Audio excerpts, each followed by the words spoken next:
তবে বাবেলে মন খারাপ করার কিছু নাই।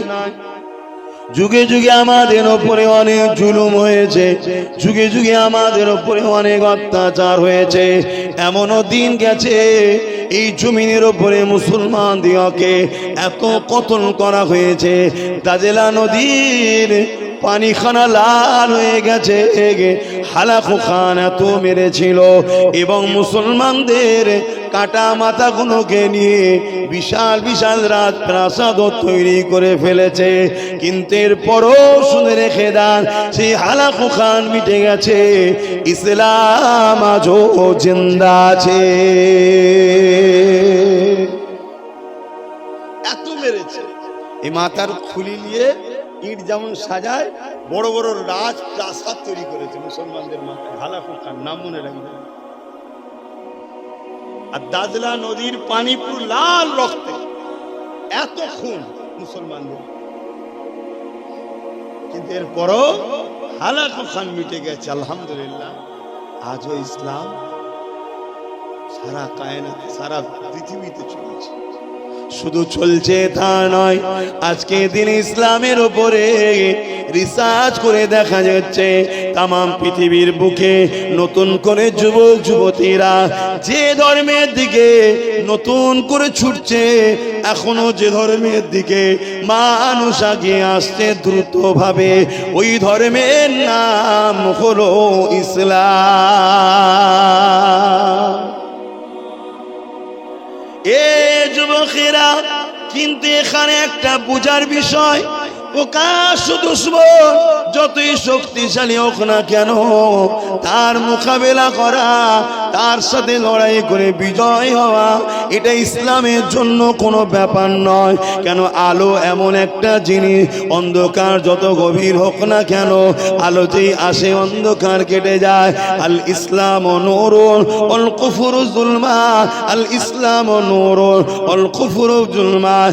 এ যুবকেরা, তরুণেরা, ইসলাম এমন একটা নূর, এই নূরের আলোর কাছে কুফরি অন্ধকার যতই হোক না কেন আলোকিত করতে কোনো অসুবিধা হয় না। তাই প্রকাশ্য দুশ্মন যত শক্তিশালী হোক না কেন, প্রকাশ্য দুশ্মন যত পাওয়ারফুল হোক না কেন, এই জায়গাতে কোনো অসুবিধে নাই। বিজয় আগেও হয়েছে, আজও হবে, ইমাম মেহেদী সাল্লামের নেতৃত্ব হবে। এ যুবকেরা মনে রেখে দেবেন, তাহলে অসুবিধাটা কোথায়? অসুবিধা হলো মুসলিম দাবিদারদের মধ্যে দাড়ি টুপি রেখে হোক, দাড়ি টুপি চেঁচে হোক, মুসলমান নামধারীদের মধ্যে থেকে একদল মুনাফিক রয়েছে। এই মুনাফিকরা হলো আমাদের জন্য বড়ই ভয়ঙ্কর, বড় ভয়ঙ্কর। মানে এরা আমাদের থেকে সব নেয়, এরা আমাদের সাথে থাকে, কিন্তু এদের বাহ্যিকটা আমাদের সাথে, অন্তরটা থাকে ইসলামের দুশমনদের সাথে। অসুবিধা হচ্ছে না তো? শুনছেন তো মন দিয়ে? মাইকে আওয়াজ বুঝতে পারছেন তো? এটা আল্লাহর কোরআন, বেশি দূর নয়, সূরা বাকারা খুলে দেখুন। আল্লাহ বলছে, মানুষের মধ্যে একদল মানুষ আছে যারা নিজেদেরকে মুসলিম দাবি করে, কিন্তু তারা আদৌ মুসলমান নয়। তারা মুসলমানকে বোকা বানাতে চায়। মূলত তারা নিজেরাই বোকা হচ্ছে, তাদের আখিরাত কত ভয়ঙ্কর হচ্ছে তারা বুঝতে পারছে না। তারা যখন মুসলমানদের সঙ্গে মেশে মুসলমানদেরকে বলে, আরে আমি তো তোর সাথে আছি, আমরা তো তোদের, আমরা তো আছি, কথা বলবো। আর অপর দিকে গোপনে যখন তারা তাদের দুনিয়ার প্রভুর সাথে মেশে, তখন তাদেরকে যে বলে, আমরা তো শুধুমাত্র মুসলমানদের সঙ্গে নাটক করি, বোকা বানাই। কিছু বুঝতে পারছে? এদেরকে শরিয়তের ভাষায় মুনাফিক বলা হয়। এ নওজোয়ান তরুণেরা, এই মুনাফিক হলো আমাদের জন্য সব থেকে বড় ভয়ঙ্কর।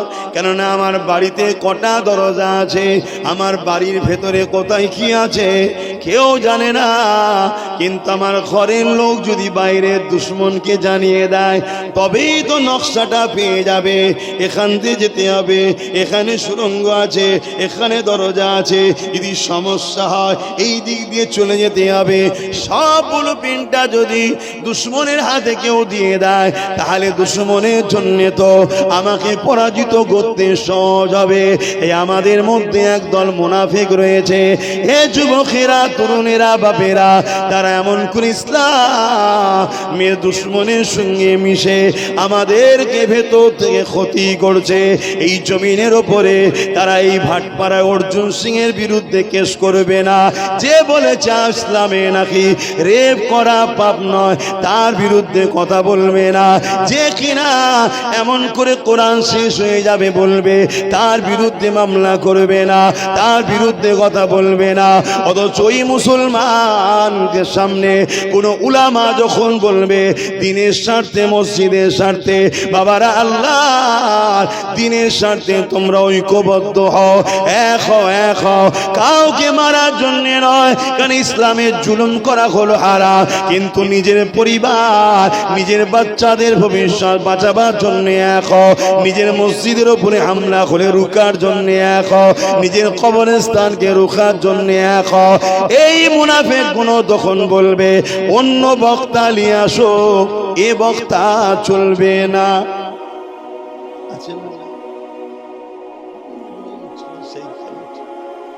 এইগুলো কি আমাদের প্রথম চিনতে হবে? অসুবিধা হলে বলে লাইন ঘুরিয়ে দিচ্ছি। এইগুলো হলো সেই কোয়ালিটি। এটা কি নতুন না, আগেও ছিল?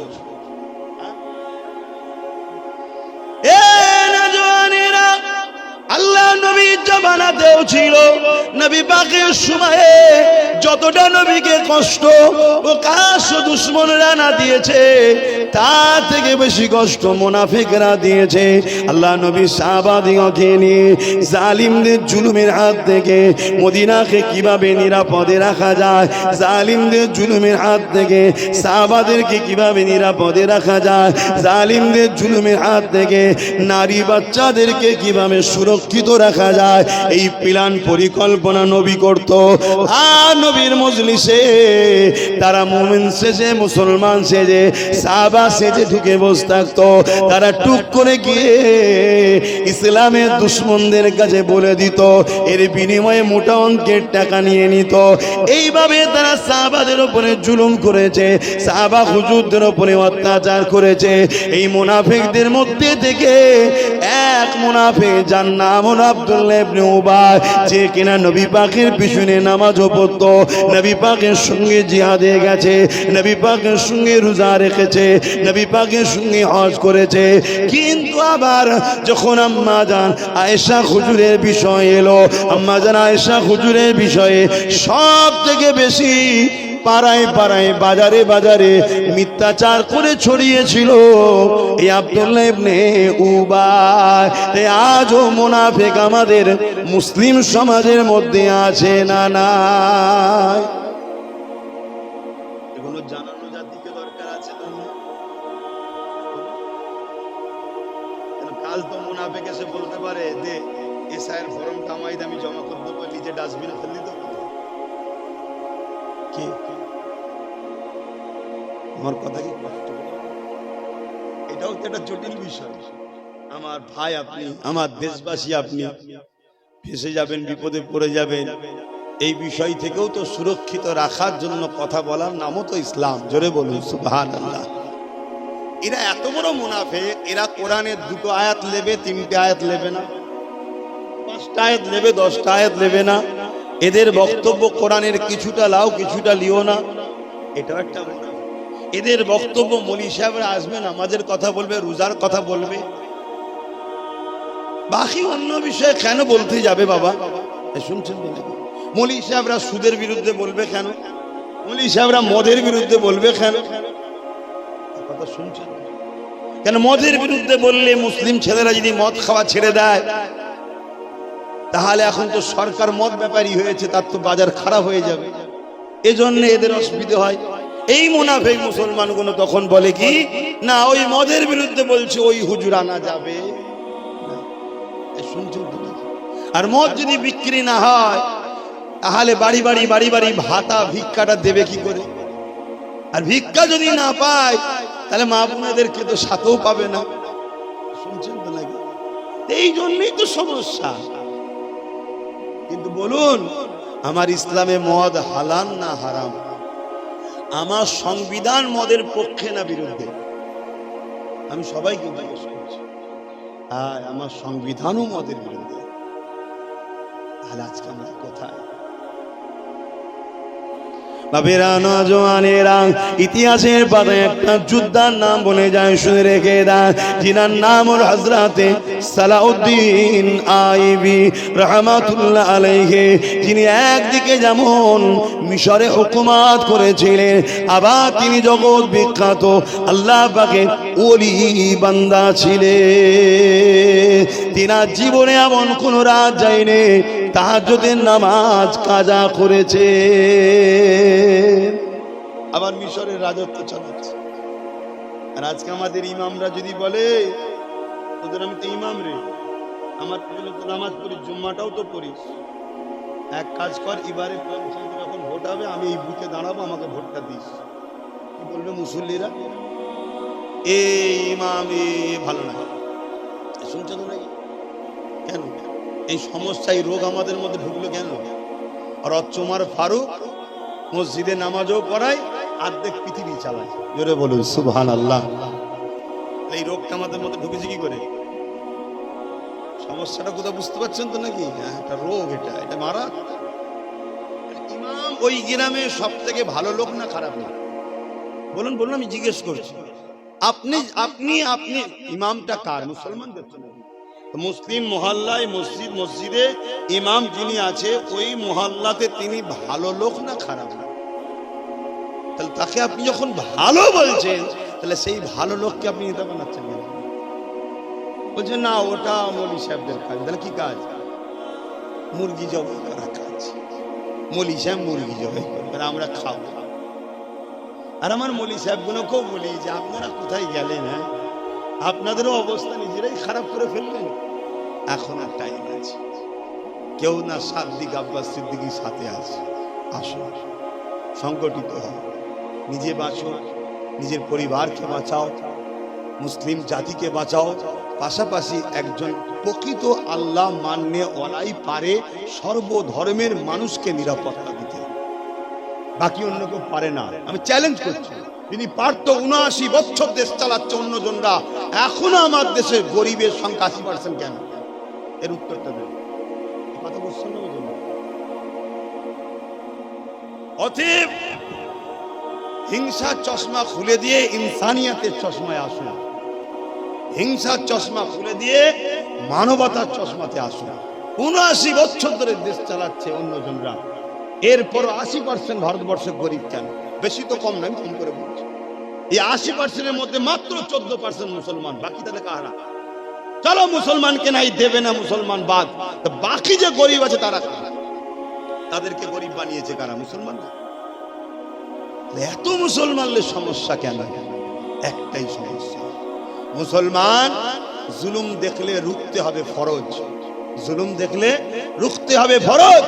সে জুলুমটা যদি মুসলমানের উপরে নাও হয়, একটা হিন্দু, আদিবাসী, দলিত, মতুয়ার উপরেও যদি জুলুম হয়, ওই মতুয়ার পাশে দাঁড়িয়ে জালিমের বিরুদ্ধে লড়াই করতেই হবে, এই মতুয়াকে বাঁচাতে হবে, এই অসহায়ের পাশে দাঁড়াতে হবে। এর নাম হলো ইসলাম। জোরে বলুন সুবহানাল্লাহ। আমরা শুধু সমাজকে নামাজটাই বুঝিয়েছি, আর বাকিটা বুঝাইনি।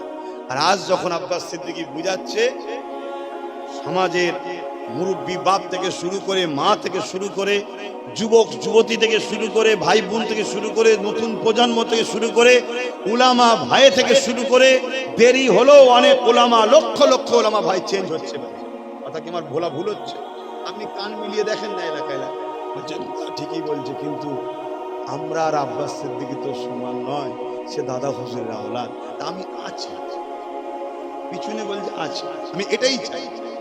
কথা বুঝে আসছে না? আপনাকে আগে বুঝতে হবে, কিন্তু কমসে কম বিরোধী করবেন না, যেটা করছে দেবে। যখন সুন্দর সেজে যাবে তারপর আপনি এন্ট্রি হবেন, কি আছে? আপনি সম্মানীয় ব্যক্তি, আমরা সম্মান দেবো আপনাকে, ইমামকে কি দেবো না দেবো, হিংসাবে নাকি? ইমামের পেছনে ইক্তেদা করে সারা জীবন নামাজ পড়ছি, ইমাম হাত তুলে দোয়া করছে, সেই ইমাম যদি ইজ্জতের সাথে, আপনারা তো ইমামকে ইজ্জতের সাথেই নিয়ে আসছেন, সবকিছু সাজিয়ে টাজিয়ে নিয়ে খেটে খুঁটে মেহনত করে, এই ইমাম সাহেবকে ডাকো, হুজুর আগে খাবে, কি করেন না করেন? সব জায়গায় যখন ইমাম হুজুরদের সম্মান দেন, তাহলে একটা জায়গায় না হয় আব্বাস সিদ্দিকীর সাথে আপনারা লড়াই করে মেহনত করছেন, তারপরে যদি আমাদের ইমাম সাহেব সম্মান ভালো জায়গায় যদি ফিরে আসে হয়ে যাবার পর, অসুবিধা কি বলছেন, অসুবিধা আছে নাকি? কিন্তু মনে রাখবেন হযরত সালাউদ্দিন আইবি তিনি মিশর চালিয়েছে এবং তাহাজ্জুদের নামাজটাও কোনোদিন কাজা করে না। জোরে বলুন সুবহানাল্লাহ। যার মধ্যে আল্লাহর খৌফ আছে, যার মধ্যে আল্লাহর ভয় আছে, তার দ্বারা কখনো জুলুম হতে পারে না, তার দ্বারা কখনো বেইনসাফি হতে পারে না, তার দ্বারা কখনো মিথ্যাচার হতে পারে না, তার দ্বারা কখনো কোনো মানুষের উপরে জুলুম হতে পারে না, সে মানুষ যে ধর্মেরই হোক কেন।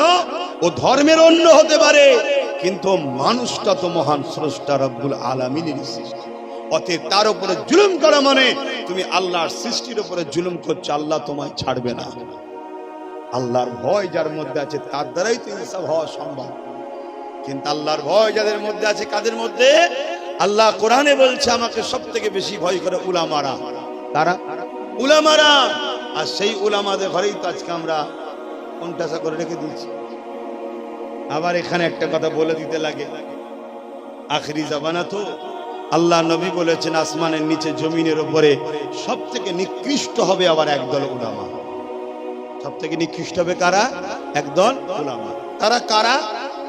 কোন উলামা শ্রেষ্ঠ, কোন উলামা নিকৃষ্ট, একটু ছট করে এখানে বলে দিচ্ছি। আল্লাহ পাক কিয়ামতের দিনে ঘোষণা দেবে, আমার উলামা বান্দারা, আলেম বান্দারা, তোমরা আজকে ময়দানে মাশরে দাঁড়াতে হবে না, আমি আল্লাহ তোমাদেরকে বেহিসাব জান্নাতি করছি। জোরে বলুন সুবহানাল্লাহ। যাও জান্নাতে যাও। এই উলামা গুলো কারা? তুমি আমি উলামা ভাবলে হবে না, যে উলামা আল্লাহর কুদরতি কাছে উলামা, ওগুলো কারা? যারা মান আহাব্বা লিল্লাহ ওয়া আবগাদা লিল্লাহ ওয়া আতা লিল্লাহ ওয়া মানা লিল্লাহ ফাকাদ ইস্তাকমালাল ঈমান, যারা ভালোবাসে আল্লাহর জন্য, দুশমনি করে আল্লাহর জন্য, আত্মীয়তা করে আল্লাহর জন্য, বিচ্ছেদ হয় আল্লাহর জন্য, অর্থাৎ তারা যখন কোনো কথা বলবে ওই কথার উদ্দেশ্য আল্লাহ হবে। কোনো মানুষকে যখন ভালোবাসবে উদ্দেশ্য থাকবে আল্লাহর জন্য, কোনো মানুষের সঙ্গে দূরত্ব বজায় করবে উদ্দেশ্য থাকবে আল্লাহর জন্য। এ যুবকেরা, তরুণেরা, কিন্তু আজ বড় দুঃখ লাগে, আমার উলামা ভাইদের মধ্যে একদল উলামার ইতিহাস আমরা শুনেছি, হতভাগা আকবরের অর্থের কাছে বিক্রি হয়ে গিয়ে কোরআনের বিরুদ্ধে দিনে ইলাহি কিতাব লিখেছিল। এই উলামা কোনো হলো দুনিয়াদার উলামা, এদেরকে তাগুতি শক্তির কাছে এরা মাথাকে নত করে দিয়েছে। এই উলামার কথা আল্লাহ রসুল বলেন যে উলামারা বেহিসাব জান্নাতে যাবে, তাদের মাকাম, তাদের সম্মান এত হবে।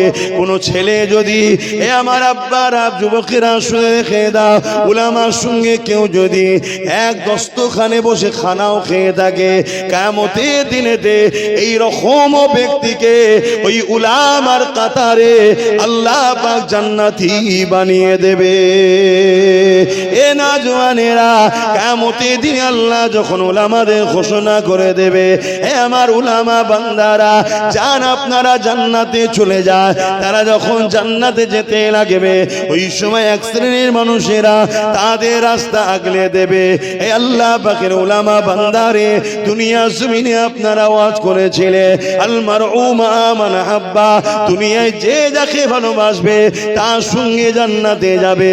দুনিয়া জমিনে আপনাদেরকে আমরা মহব্বত করতাম, আপনাদের মাহফিলে যেতাম, আপনাদের কথা মতো চলতাম, আপনাদের পিছনে দাঁড়িয়ে থাকতাম, আপনাদের হয়ে ঢাল হয়ে ঘিরে রাখতাম। আপনাদের উপরে কোন আঘাত আসলে আমরা খাওয়া দাওয়া ছেড়ে দিয়ে, ঘর বাড়ি ছেড়ে দিয়ে, কিসের কথা না ভেবে আপনাদের জন্য ছুটে যেতাম। আপনাদের জন্য দুনিয়ায় অনেকের সঙ্গে আমাদের সম্পর্ক নষ্ট হয়েছে, কারণ আপনারা বলেছিলেন বাবারা এদের সঙ্গে মিশে না বাবা, আপনাদেরকে মেহমানদারি করেছি, আপনাদেরকে পেয়ার করেছি, ভালোবেসেছি। আজ আপনারা জান্নাতে চলে যাচ্ছে আমাদেরকে বাদ দিয়ে, এটা কেমন করে হতে পারে? আপনারাই তো হাদিস শুনিয়েছেন, বুখারীর মধ্যে রয়েছে, এক গ্রাম্য মানুষ এসে আল্লাহ নবীকে জিজ্ঞাসা করবে, ইয়া রাসূলুল্লাহ হাবিবাল্লাহ, কিয়ামতটা কবে হবে? আল্লাহ নবী বললেন, এ বাবা ছেলে, কিয়ামত একদিন না একদিন হবে, কেননা কোরআন বলেছে, ইযা ওয়াকাতিল ওয়াকিয়া লাইসা লিওয়াকাতিহা কাসিবা, কিয়ামত অবশ্যই হবে যার মধ্যে কোনো সন্দেহ মিথ্যা না। তবে বাবা ছেলে রে, মাদাত্তালাহা, তুমি কিয়ামতের জন্য কি তৈরি করেছো, কি প্রস্তুতি হয়েছো? কেন কোরআন বলছে, তানজুরু নাফসুম মা কদ্দামাত লিগাদ, প্রতিটা নফসের উচিত পরকালে ভাবা। তুমি যে কিয়ামতের খোঁজ নিচ্ছ, এটা তো হবে, তো তুমি কি তৈরি হয়েছো? ওই যুবকটা বলতে লেগেছে, ফাকামা দাতুলহা কাসীরা সালাতি ওয়া সিয়ামি, ইয়া রাসূলুল্লাহ হাবিবাল্লাহ, বেশি বেশি নামাজ রোজা করতে পারিনি, ইল্লা তবে আন্নী উহিব্বুল্লাহ ওয়া রাসূলুহু, আমার অন্তরে, আমার কলবে, আমার হৃদয়ে সব থেকে বেশি আল্লাহ ও নবীকে মহব্বত করি। এই কথাটা শুনে নবী আমার উত্তর দিয়েছিলেন, আল মারু মা মান হাব্বা। এ বাবা সাহাবারা শুনে রেখে দাও, দুনিয়ায় যে যাকে ভালোবাসবে তার সঙ্গে জান্নাতে যাবে। এ আমরা উলামারা এই হাদিস আপনাদেরকে শোনায়, আপনারা শুনে রাখছেন, কিয়ামতের দিনে ওই সময় জিজ্ঞাসা করা হবে, আপনারাই তো বলেছিলেন দুনিয়ায় যে যাকে ভালোবাসবে তার সঙ্গে জান্নাতে যাবে। আজ আমরা আপনাদেরকে ভালোবেসেছিলাম, আজ আপনারা চলে যাচ্ছেন কেন? ওই সময় উলামারা আল্লাহ পাক আরশ আজিমের দিকে ফিরে আসবে, আমার আল্লাহ পাক বলতে লাগবে, এ আমার উলামা বান্দারা কি হয়েছে তোমাদের? আল্লাহ পাক তখন এই সময় উলামারা বলবে, ও রব্বি আল্লাহ, দুনিয়ায় যারা আমাদেরকে পিয়ার করতো, আমাদের কাতারে দাঁড়াতো, আপনার দিনের প্রচারের জন্য আমাদের বডিগার্ড হয়ে থাকতো, আমাদের সহযোগী হয়ে থাকতো, আমাদের কাতারে বসে থাকতো, এরা যদি সাথ না দিত আল্লাহ, হয়তো আমরা দিন প্রচার করতে গিয়ে হাজারো বাধা শিকার হয়ে যেতাম। ঠিক না বেটি? তোমরা যদি না সাথ দিতে, এই দিন প্রচার করতে গিয়ে আমাদের বাধা হতো না? হতো না আরো? কিন্তু বাধাকারীরা ভাবছে যে না, বাধা দিতে গেলে ওদের পাশে প্রচুর লোক আছে, তাহলে এটা তোমরা ওসিলা না? আমি যেমন দিন প্রচার করছি, একটা মহান কাজ, তোমার ওসিলাতেই তো এই মহান কাজটা হচ্ছে, তুমি কেন বেকার যাবে? এবার শোনো, আল্লাহ তাদের বড় অবদান ছিল, তাই আজ তাদেরকে আমরা শুনিয়েছিলাম, দুনিয়ায় যে যাকে ভালোবাসবে, দুনিয়ায় সে তার সঙ্গে পরকালে জান্নাতে যাবে। এই রাসূলের হাদিস তাদের কাছে শোনাতা, ও আমার আল্লাহ, আজ তারা বড় আশা নিয়ে আবদার জানিয়ে রুখে দিয়েছে রাস্তা, কেন আমরা তাদের সঙ্গে জান্নাতে যাব না? আমার আল্লাহ বা বলবে, এ আমার উলামা বান্দারে, সাদ্দাকতা, তারা সত্য কথা বলছে। আমার হাদিসের হাদিস, আমার হাবিব যে হাদিসের কথা বলেছে, আমার হাবিবের কথাটাও হলো ওহী, কোরআন ওহী, একটা ওহিয়ে মাতলু আর একটা ওহিয়ে গায়র মাতলু। আমার হাবিব যা বলেছে, আমি আল্লাহ আমারই কথা বলেছে, এই উলামা বান্দাদেরকে জানিয়ে দেওয়া হবে, যাও তাদেরকে সাথে করে নিয়ে জান্নাতে যাবার ইজাজত দিয়ে দিলা। কথা বুঝে আসছে? এবারে ভাবু, দুদিনের দুনিয়া, আজ আছে কাল নাই, আজ আছে কাল নাই, কিন্তু আখিরাতের কথাও তো মাথায় রাখতে হবে। আজকে মানুষ যেভাবে সায়ালে টেনশন করছে, এ থেকে যারা পরিমাণ যদি অল্প টেনশন মানুষ জাহান্নাম থেকে বাঁচার করতো, আজকে মানুষ মনে হয় দুনিয়া আখিরাতের শান্তি পেয়ে যেত। শোনো, পৃথিবীর কারো কোনো শক্তি নেই তোমার ভালো মন্দর বিষয় নিয়ে কেউ কিছু করতে পারে। সবটাই তোমার পাওনা, তোমার কর্মের ফলে আল্লাহর পক্ষ থেকে হবে। অতএব তুমি আমি যদি সেই আল্লাহকে রাজি রাখতে পারতাম, তুমি আমি যদি সেই আল্লাহকে ধরার মতো ধরতে পারতাম, তাহলে এই দুনিয়া হাজারো পরিকল্পনা করুক, হাজারো প্ল্যান করুক, নিজের প্ল্যানে নিজেই ফাঁসবে। আমরা নিশ্চয়ই জানি আবু জেহেল আমার নবীকে প্ল্যান করে কুয়ায় ফেলার প্ল্যান করেছিল না করেনি? জোরে বলে। আজকেও অনেকে সেই নবীর উম্মতকে প্ল্যান করছে বিভিন্ন ভাবে ফাঁসাবার। মনে রাখবেন, যত প্ল্যান করেছে প্রত্যেকবারে নিজেদের প্ল্যানে নিজেরাই জড়িয়েছে। ঠিক তো নাকি? বলবেন তো? নিজেদের প্ল্যানে নিজেরাই জড়াচ্ছে। আজকেও যে প্ল্যান চলছে, এই প্ল্যানে দেখবেন নিজেরাই জড়িয়ে গেছে। কথা বুঝে আসছে না? বুঝতে পারছেন তো নাকি? কিন্তু অত গাফলতি হয়ে থাকা ভালো নয়, যে গাফলতি আমার কওমের হয়েছে। আমার কওমের যে গাফলতি, কচি দেখে দে তো, কচি এনে দে তো, এটা করে না। নিজের পিঠ যদি চুলকায়, এখানে এনেছেন ওখানে চুল যাও, এটা নবীর মেম্বার। নিজের পিঠ যদি চুলকোই নিজেকেই চুলকে নিতে হয়, তাই তো নাকি? ভাষাটা খারাপ না, বাস্তব কথা। সমস্যা নিজেকে একটু দায়িত্ব নিয়ে করতে হবে। সব গাফলতি করে এলে বাবা এটা নিয়ে যা, নিয়ে যা, নিয়ে যা, নিয়ে যা, একেবারে গিয়ে ড্রামে চলে যাবে। কথা বুঝছেন তো নাকি? কেন আপনি নিশ্চিন্তায় বলতে পারি, আমি এ বাংলার মুসলমান, এ ভারতের মুসলমান, এরা অন্য জায়গা থেকে আসেন, এরা এখানে। কিন্তু আমাদের গাফলতির জন্য কিছু ক্ষতি হলেও হতে পারে। তার জন্য গাফলতি ছাড়তে হবে, ছেড়ে দেন, সব সমস্যা ঠিক হয়ে যাবে। আর দ্বিতীয়, সমাজে এতিমের যেমন কোনো গুরুত্ব থাকে না, গার্জেন হারা হওয়ার জন্য এই দুনিয়াবি ক্ষমতার জায়গাতেও নিজেদের গার্জেন, নিজেদের লিডার, নিজেদের দল, নিজেদের পাওয়ার না থাকার দরুন আমাদের সমাজে গুরুত্ব নাই। কথা কিছু বুঝে আসছে? তুমি তোমারটা তৈরি করো। কেউ যদি তোমাকে সাথে নিতে চায়, চলো একসাথে চলি, কিন্তু তা বলে তোর সাথে আমি যাব কেন, তুই আমার সাথে আসবি কোনোদিন? কথা খারাপ লাগছে নাকি? তাই না, দুজনে মিলে একসাথে করি, একসাথে, তাহলে আবার একসাথে থাকবে। কিন্তু সারা জীবন সেই পরের আব্বাকে ও আব্বা, ও আব্বা, ও আব্বা বলবেন। মাঠে খাটালো, ধান কাটালো, ধান ঝাড়ালো, সেদ্ধ করালো, চাল করালো, রান্না করালো, দেখছে আব্বা আব্বা করছে, ছেলেকে দিয়ে কাজ করিয়ে এলি। আর আমরাও ভাবছি আব্বা কত ভালোবাসে।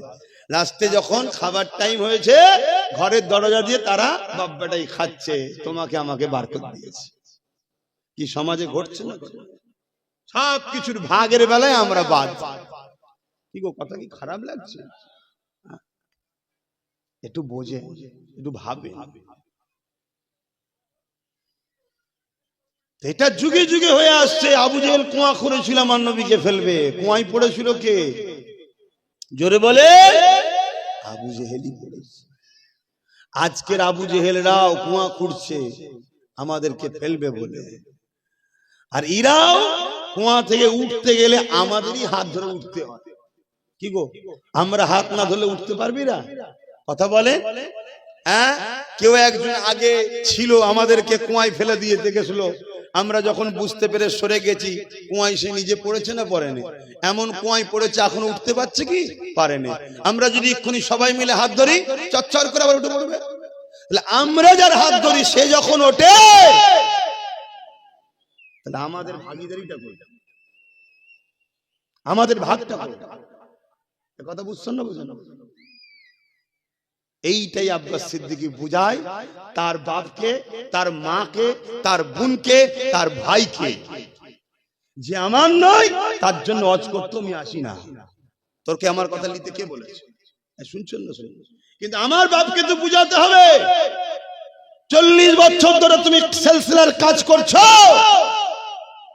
এই যে খুঁজছেন আপনার ভাগ কি বুঝাতে হবে। আমার মাকে তো বুঝাতে হবে, আমার ভাইকে আমার বোনকে তো বুঝাতে হবে।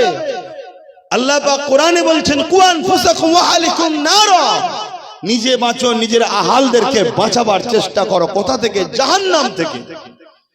আপনারা কি আমাদের আহাল নয়, পরিবার নয়, দাদা হুজুরের সিলসিলার মুরিদ মুত্তাকিন নয়? যে দাদা হুজুরের নাও হন, অনেক মুসলমান তো আমার নবীর তো নাকি। নবী বলছেন আমার উম্মতরা হলো আমার রুহানি আওলাদ। জোরে বলুন সুবহানাল্লাহ। সেই নবীর ঘরের ছেলে হিসাবে, একজন দ্বীনের আলেম হিসাবে নবীর উম্মতদের বুঝাবার দরকার আছে না নাই? যদি কেউ সে নবীর উম্মত না হয় ইমানদার, তাহলে তোমার প্রশ্ন নয়, তাহলে তোমার কথা নয়। কি গো, বোঝানো দরকার আছে না নাই? অসুবিধা হচ্ছে আপনাদের? মনে রাখেন, তাম পৃথিবীতে যুগে যুগে যুগে যুগে আমাদের অসতর্কে, আমাদেরই ভুলের জন্য ইসলামের বড় বড় ক্ষতি হয়েছে। সেই ক্ষতি আবার আল্লাহ পাক নতুন প্রজন্মের দ্বারা পূরণ করিয়ে দিয়েছে। জোরে বলুন সুবহানাল্লাহ। কিন্তু আমাদের গাফলতির জন্য ক্ষতি হয়েছে, যে ক্ষতি আজ ভারতবর্ষ হতে চলেছে আমাদের ক্ষতির জন্য। একটা ছোট্ট উদাহরণ দিচ্ছি, ছোট্ট একটা উদাহরণ দিচ্ছি। উত্তরপ্রদেশে আই লাভ মোহাম্মদ সাল্লাল্লাহু লিখেছে একটা ছেলে, যেটা আগে বলছিলাম। বলো তো ভাই, ব্যানারে লিখেছে তোমার বিবেক কি বলছে? এটা কোনো অন্যায়? আমি রবিকে ভালোবাসি, একটা ব্যানার। এখানে লিখা আছে এভিএস মডেল স্কুল, একটা ব্যানারে দেখুন পীর আবু বকর সিদ্দিক নলেজ সিরিজের করেছে ওই স্কুলে 2025-এ আবার নতুন বাচ্চা ভর্তি লিবার অ্যাড। অর্থাৎ আমি একটা কাজ করছি, তার প্রচার।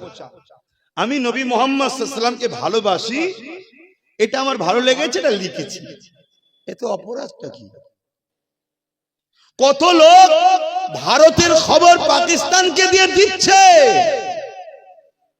সেটা অপরাধ না? কথা বুঝছো না? তাদের তো ধরছে না। কত লোক ভারতের পতাকা তোমাদের এই বনগা কোন স্টেশনে বেঁধেছে, জেল দিল, ধারা হালকা দিল, পরের দিন কোর্টে জামিন হয়ে গেল, বিশেষ এক রাজনীতির দলের লোকেরা তাকে ফুলের মালা দিয়ে আবার ঘরে নিয়ে যাচ্ছে। শুনছেন? মানে ইরাদা ছিল কি, পতাকাটা বাঁধাবো পাকিস্তানে, তারপরে বলবো মুসলমানরা টিঙ্গেছে, এলাকার মুসলমানদের ধরপকড় করো, জেলে ভরো। কিন্তু হাতে নাতে ধরা পড়ে গেছে, যখন দেখছে আরে আমার কর্মী তো ধরা পড়ে গেল, হালকা ধরা দিল। কেন? প্রশাসনের কিছু করা নেই, ওপর থেকে হ্যালো, ধারাটা হালকা দিবি, কেসটা বেশি দিবি না, চলে এলো নাকি? বুঝতে পারছেন তো নাকি? প্রশাসন দেখছে যা আমি কি করবো, আমার চাকরি চলে যাবে, চলো হালকা ধারা। পরের দিন কোর্টে উঠলো, জামিন হয়ে গেল। শুনছেন?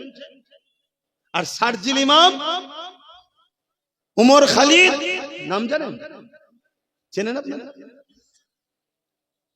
চেনেন? অথচ এনআরসির জন্য লড়াই করতে গিয়ে দিল্লি শাহিনবাগ থেকে বন্দী করলো, তারা নির্দোষ মানুষকে বাঁচাবার জন্য লড়াই করতে গিয়ে ডেটের পর ডেট, ডেটের পর ডেট, ডেটের পর ডেট, এখনো জেলে আছে। অপরাধ কি? সে মুসলমান। আর এখানে পাকিস্তানের পতাকা বানছিল, এদেরকে ধরে পরের দিন ছেড়ে দেওয়া হলো। কেন? নেতা ওদের, সব ওদের। আর শারজিল ইমাম আর ওমর খালিদ, এদের কেউ নেই। এই মাথায় ঢুকছে তো নাকি? এরপরও যদি না বোঝো, আমার কিছু দেখার নেই তো, আমার ডিউটি পালন করছি। আমি শুধু আমার ডিউটি পালন করছি। আল্লাহ পাকের কাছে আমি না ধরা পড়ে যাই যে বলিস নি কেন, এজন্য বলছি। আমার কথা যদি সবাই নাও নেন, আল্লাহর জাত পাকের কসম করে বলছে আমার কোনো অসুবিধা নেই। আল্লাহর জাত পাকের কসম করে বলছে আমার কোনো অসুবিধা নেই। আমার ভাই নওশাদের কোনো অসুবিধা নেই। ও যদি হেরাও যায় ওর কোনো অসুবিধা নেই। কে বলেছে অসুবিধা? কথা মাথায় ঢুকছে না? ঢোকে না কেন? একটা স্ট্যাম্প নিয়ে এসেছে মায়ের পেট থেকে, আওলাদে রসুল আওলাদে মুজাদ্দিদ, খানদানে রসুল আওলাদে মুজাদ্দিদ একটা ইসলাম নিয়ে দুনিয়ায় এসেছে। ওর আগেও দেখার দরকার নেই, পিছন ডায়ে কিচ্ছু দেখার দরকার নেই। তো ওর জন্য আল্লাহ ও রসুল যথেষ্ট। কথা বুঝে আসছে না? নাই তারপরও এত সংগ্রাম, এত লড়াই কেন? আল্লাহর কাছে ধরা পড়ে যেতে হবে, হক কথা বলতে হবে। এবং নবী বলেছে নেতৃত্ব কুরাইশ বংশের বাচ্চারা দেবে। কথা বুঝে আসছে না? এজন্য বুঝানো। তো ভাইয়ের আমার, আজকে সেই কানপুরে লিখেছে এটা কোনো অপরাধ নয়, সংবিধানও বলছে অপরাধ নয়, কিন্তু তারপরেও তার বিরুদ্ধে কেস হলো, ধরা হলো। এটা একটা বিষয়। আর একটা বিষয় হচ্ছে এতদিন ওই উত্তরপ্রদেশে যতগুলো সেকুলারের নামে দলের নেতা ছিল, একটা কারো মুখে শুনেছেন যে উত্তরপ্রদেশে এইটা হয়েছে, এটা অন্যায়? হ্যাঁ কিনা বলেন? আমার দেশের রাজ্যের কথা বলছি না, উত্তরপ্রদেশেরই যারা রয়েছে, কেউ একটা প্রতিবাদ করেছে শুনেছেন? কেন? অতএব তারাও কিন্তু এতই বুঝাতো যে তোমরা এদিক ওদিক করো না, তোমরা এদিক ওদিক করলে এ চলে আসবে, ও চলে আসবে, এই করে করে মুসলমানকে রেখেছিল। একদিন সেই আসলো। আর আজকে যখন মুসলমান বিপদে পড়ছে, কি একটা বলেছে আমি নবীকে ভালোবাসি লিকা, তাকে জেলে পড়ছে, সেই ছেলেটার হয়ে একটা কেউ বাইট দিয়েছে? কোন দলের সুপ্রিমো বাইট দিয়েছে যে এটা অত্যাচার হচ্ছে, তার ধর্মের স্বাধীনতাকে কেড়ে নেওয়া হচ্ছে? দেয়নি। আরেকটা কথা বলছি, বিহারে অলরেডি ভোট চলছে, গতকালকে একটা ভোট হলো বিহারে। লালুর বেটাকে জিজ্ঞেস করছে আই লাভ মোহাম্মদ সাল্লাল্লাহু আলাইহি ওয়াসাল্লাম লে পুরো দেশ জুড়ে হই হই হচ্ছে, এই বিষয়ে আপনার মতামত কি? তখন উত্তর কি দিচ্ছে? আমি বিহার ভোট নিয়ে ব্যস্ত আছি। তো বলতে পারতো যে না, এটা সংবিধান বিরোধী করছে উত্তরপ্রদেশের সরকার। এদিকে বলছে না, বিহারের 19% ভোট আমায় দাও যদি বিজেপি কে রুখতে চাও। কেন? কথা বুঝছেন না? বোঝেন না? তুই যদি সত্যি মুসলমানদের ভালো চাইতিস, মুসলমানদের জানের থেকেও দামি যে মুহাম্মদ রাসূলুল্লাহকে মুসলমান ভালোবাসে, একটা কথা বলতে পারলি যে উত্তরপ্রদেশের সরকার এটা জুলুম করছে, এটা উচিত নয় করা, এতটুকু বলতে পেরেছিস? তাহলে এরা আমাদের চাই, এরা শুধুমাত্র বিজেপির ভয় দেখিয়ে নিজেদের গদি, নিজেদের পরিবারের গাড়ি বাড়ি, নিজেদের জায়গাকে শক্ত করছে। এরা দ্বিতীয় কিচ্ছু নয়। এরা সব কন্ট্রাকচুয়াল। অনেক দেখবেন রাস্তায় টোল প্লাজা থাকে, toll plaza Australia company, France company, Chinese company, বিভিন্ন দেশের কোম্পানিকে সরকার দিয়ে দেয়। অনেক দেশের হয় ওই টোল প্লাজা 10 বছরের জন্য ভাড়া। 10 বছরের যত গাড়ি যাতায়াত করবে, যে দেশের কোম্পানি করছে সে দেশ নিয়ে নেবে, বাকি তারপরে ওটা দেশের হয়ে যাবে। এই যে যত সেকুলারের নামে রয়েছে, এরা হলো কোম্পানি ওই টোল প্লাজার মতো, শুধুমাত্র ভয় দেখিয়ে এদেরকে শিক্ষা থেকে, স্বাস্থ্য থেকে, কর্ম থেকে, সব থেকে এদেরকে পুরো প্যারালাইসিস রোগী করে দাও, দিয়ে তোমার ডেট শেষ, তুমি চলে যাও, আমি তারপরে এন্ট্রি হব, এদেরকে নির্মূল করে দেবো। কথা মাথায় ঢুকছে না? যেমন দিল্লিতে হলো, সেই ষড়যন্ত্র আজও চলছে। আর আমরা শুধু আল্লাহকে ভয় করা ছেড়ে দিয়ে